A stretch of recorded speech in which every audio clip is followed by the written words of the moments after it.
ओम श्री परम आत्मने नमः। श्रीमद् भागवत महापुराण चौथा स्कंद 11वां अध्याय। स्वयंभुव मनु का ध्रुव जी को युद्ध बंद करने के लिए समझाना। श्री मैत्रेय जी कहते हैं, विदुर जी, ऋषियों का ऐसा कथन सुनकर महाराज ध्रुव ने आचमन कर श्री नारायण के बनाए हुए नारायण अस्त्र को अपने धनुष्य पर चढ़ाया। उस बाण के चढ़ाते ही यक्षों द्वारा रची हुई नाना प्रकार की माया उसी क्षण नष्ट हो गई। जिस प्रकार ज्ञान का उदय होने पर अविद्या आदि क्लेश नष्ट हो जाते हैं। ऋषिवर, नारायण के द्वारा आविष्कृत उस अस्त्र को धनुष पर चढ़ाते ही उससे राजहंस से पक्ष और सोने के फल वाले बड़े तीखे बाण निकले और जिस प्रकार मयूर के कारव करते वन में घुस जाते हैं, उसी प्रकार भयानक साएं साएं शब्द करते हुए वे शत्रु की सेना में घुस गए। उन तीखी धार वाले बाणों ने शत्रुओं को बेचैन कर दिया। तब उस रण प्रांगण में अनेकों यक्षों ने अत्यंत कुपित होकर अपने अस्त्र शस्त्र संभाले और जिस प्रकार गरुड़ के छेड़ने से बड़े बड़े सर्प फन उठाकर उनकी ओर दौड़ते हैं, उसी प्रकार वे इधर उधर से ध्रुव जी पर टूट पड़े। उन्हें सामने आते देख ध्रुव जी ने अपनी बाणों द्वारा उनकी भुजाएं, जांघें, कंधे और उदर आदि अंग प्रत्यंगों को छिन्न भिन्न कर उन्हें उस सर्वश्रेष्ठ लोक सत्यलोक में भेज दिया, जिसमें ऊर्ध्वरेता मुनिगण सूर्यमंडल का भेदन करके जाते हैं। अब उनके पितामह स्वयंभुव मनु ने देखा कि विचित्र रथ पर चढ़े हुए ध्रुव अनेकों निरपराध यक्षों को मार रहे हैं, तो उन्हें उन पर बहुत दया आई। वह बहुत से ऋषियों को साथ लेकर वहां आए और अपने पौत्र ध्रुव को समझाने लगे। मनु जी ने कहा, बेटा बस बस, अधिक क्रोध करना ठीक नहीं। यह पापी नरक का द्वार है। इसी के वशीभूत होकर तुमने इन निरपराध यक्षों का वध किया है। तात, तुम जो निर्दोष यक्षों के संहार पर उतर रहे हो, यह हमारे कुल के योग्य कर्म नहीं है। साधु पुरुष इसकी बड़ी निंदा करते हैं। बेटा, तुम्हारा अपने भाई पर बड़ा अनुराग था, ये तो ठीक है, परंतु देखो, उसके वध से संतप्त होकर तुमने एक यक्ष के अपराध करने पर प्रसंगवश कितनों की हत्या कर डाली। इस जड़ शरीर को ही आत्मा मानकर इसके लिए पशुओं की भांति प्राणियों की हिंसा करना, यह भगवत सेवी साधु जनों का मार्ग नहीं है। प्रभु की आराधना करना बड़ा कठिन है, परंतु तुमने तो लड़कपन में ही संपूर्ण भूतों के आश्रय स्थान श्री हरि की सर्वभूत आत्मभाव से आराधना करके उनका परम पद प्राप्त कर लिया। तुम्हें तो प्रभु भी अपना प्रिय भक्त समझते हैं तथा भक्तजन भी तुम्हारा आदर करते हैं। तुम साधु जनों के पथ प्रदर्शक हो, फिर भी तुमने ऐसा निंदनीय कर्म कैसे किया। सर्वात्मा श्री हरि तो अपने से बड़े पुरुषों के प्रति सहनशीलता, छोटों के प्रति दया, बराबर वालों के साथ मित्रता और समस्त जीवों के साथ समता का बर्ताव करने से ही प्रसन्न होते हैं। और प्रभु के प्रसन्न हो जाने पर पुरुष प्राकृत गुण एवं उनके कार्य रूप लिंग शरीर से छूटकर परम आनंद स्वरूप ब्रह्म पद प्राप्त कर लेता है। बेटा ध्रुव, देह आदि के रूप में परिणित हुए पंचभूतों से स्त्री पुरुष का आविर्भाव होता है और फिर उनके पारस्परिक समागम से दूसरे स्त्री पुरुष उत्पन्न होते हैं। ध्रुव, इस प्रकार भगवान की माया से सत्व आदि गुणों में न्यून अधिक भाव होने से ही जैसे भूतों द्वारा शरीरों की रचना होती है, वैसे ही उनकी स्थिति और प्रलय भी होते हैं। पुरुष श्रेष्ठ निर्गुण परमात्मा तो इनमें केवल निमित्त मात्र है। उसके आश्रय से यह कारणात्मक जगत उसी प्रकार भ्रमता रहता है जैसे चुंबक के आश्रय से लोहा। काल शक्ति के द्वारा क्रमशः सत्वादि गुणों से शोभ होने से लीला में भगवान की शक्ति भी सृष्टि आदि के रूप में विभक्त हो जाती है। अतः भगवान अकर्ता होकर भी जगत की रचना करते हैं और संहार करने वाले न होकर भी इसका संहार करते हैं। सचमुच उन अनंत प्रभु की लीला सर्वथा अचिंतनीय है। ध्रुव, वे काल स्वरूप अव्यय परमात्मा ही स्वयं अंत रहित होकर भी जगत का अंत करने वाले हैं तथा अनादि होकर भी सबके आदि करता है।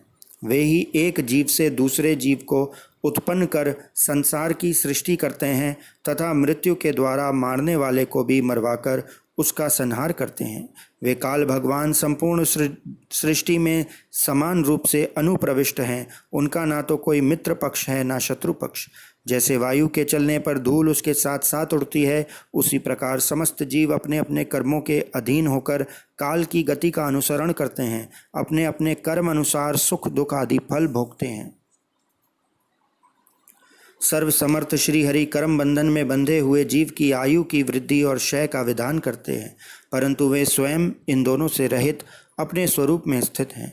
राजन, इन परम आत्मा को ही मीमांसा के लोग कर्म, चावार्क स्वभाव और वैश्विक मत अवलंबी काल, ज्योतिषी देव और कामशास्त्री काम कहते हैं।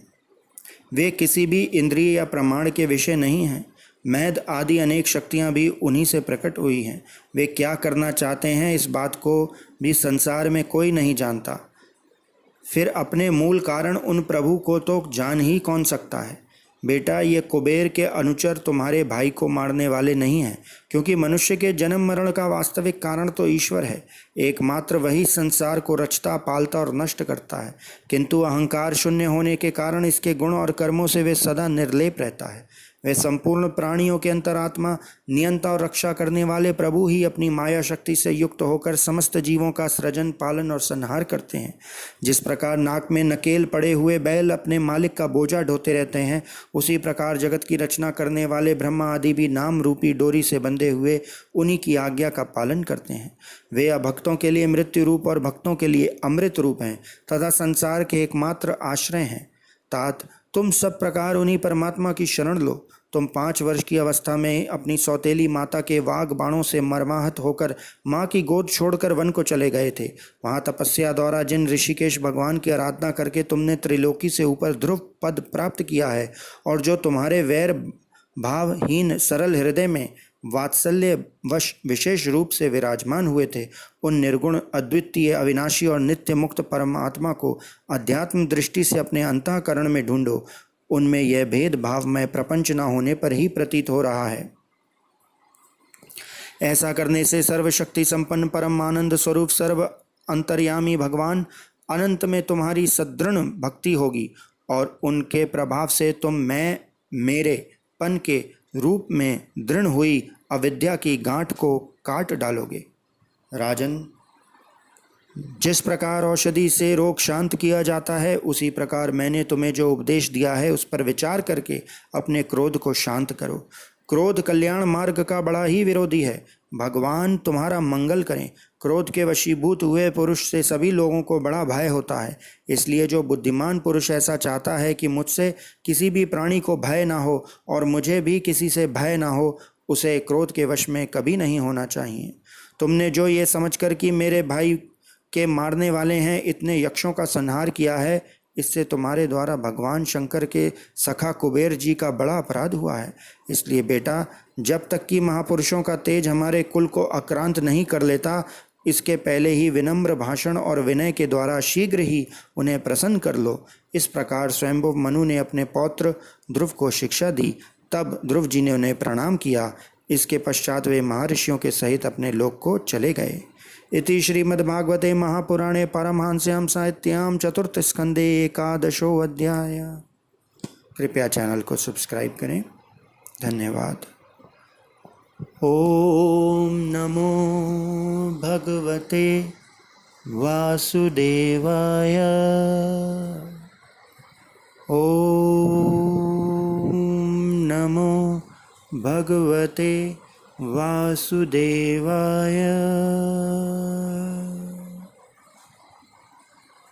ओम नमो भगवते वासुदेवाय।